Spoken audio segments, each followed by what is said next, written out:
ഇപ്പം ഒരുപാട് നമ്മൾ കാണുന്ന കേസുകളും വൈറൽ ഹെപ്പറ്റൈറ്റിസ് ബാധിച്ചിട്ടാണ്. വൈറൽ ഹെപ്പറ്റൈറ്റിസ് ഉണ്ടാവുന്നത് നമ്മളതിന് റൂട്ട് പറയും ഫീക്കോ ഓറൽ റൂട്ട്, അതായത് ഒരാളുടെ മലം, അതാണ് ഫീക്കസ്, അവിടെ നിന്ന് ഓറൽ, അത് നമ്മളുടെ വായിലെത്താം. ഇതിന് പല മെത്തേഡ്സ് ഉണ്ട്, എങ്ങനെ വേണമെങ്കിലും വരാം. ഒന്ന് നമ്മൾ ഹാൻഡ് വാഷ്, ഇപ്പോൾ വീട്ടിലൊരാൾക്ക് ഹെപ്പറ്റൈറ്റിസ് ഉണ്ടെന്ന് വെച്ചോളൂ. ഹെപ്പറ്റൈറ്റിസ് ഉണ്ടെങ്കിൽ നമ്മൾ ആൾ കുക്ക് ചെയ്യുകയാണെങ്കിൽ ആൾ പ്രോപ്പറായിട്ട് മാക്സിമം അവരെ കുക്ക് ചെയ്യാതെ ഇരിക്കാൻ നോക്കുക. ഇൻ കേസ് അവർ കുക്ക് ചെയ്യുകയാണെങ്കിൽ അവർ മാക്സിമം നല്ല രീതിയിൽ ഹാൻഡ് വാഷ് ചെയ്യുക. അങ്ങനത്തെ കാര്യങ്ങളെല്ലാം നീറ്റ്നെസ് ആൻഡ് ക്ലീൻനെസ് പ്രോപ്പറായിട്ട് കൊണ്ടുപോകാം.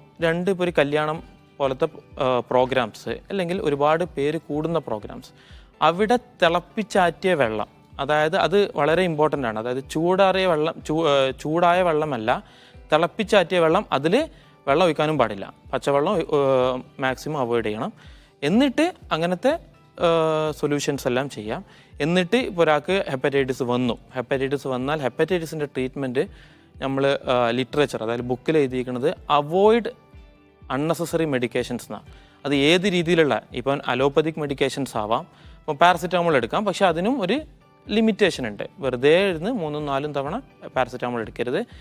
ഓവർ ദ കൗണ്ടർ ഡ്രഗ്സ് എന്ന് പറയും, അതായത് നമ്മൾ മെഡിക്കൽ ഷോപ്പ് പോയി കിട്ടുന്ന പെയിൻ കില്ലേഴ്സ്, അത് പനിക്ക് കൊടുക്കുന്നതാണ്. അത് വിത്തൗട്ട് ഡോക്ടർ പെർമിഷൻ അത് എടുക്കാൻ പാടില്ല. അതാണ് രണ്ടാമത്തത്. മൂന്നാമത്തത് bed rest, proper bed rest എടുക്കണം, നല്ല വെള്ളം കുടിക്കണം. അതിൻ്റെ ഇപ്പം വൈറൽ ഹെപ്പറ്റൈറ്റിസിൻ്റെ സിംറ്റംസ് അവർ തുടങ്ങുന്നത് ഹെഡേക്ക്, അതായത് തലവേദന, പനി, പിന്നെ വോമിറ്റിംഗ്, ഛർദ്ദിക്കലാണ്. നല്ല ഛർദി ഉണ്ടാവാം. ദെൻ കഴിഞ്ഞിട്ട് വയറ് വേദന വരാം, വിശപ്പില്ലായ്മ. ഇത്രയും സിംറ്റംസ് ആർക്കെങ്കിലും കാണുകയാണെങ്കിൽ അവർ പോയി ഒന്ന് ചെക്ക് ചെയ്യുക, ഡോക്ടറെ കാണിക്കുക.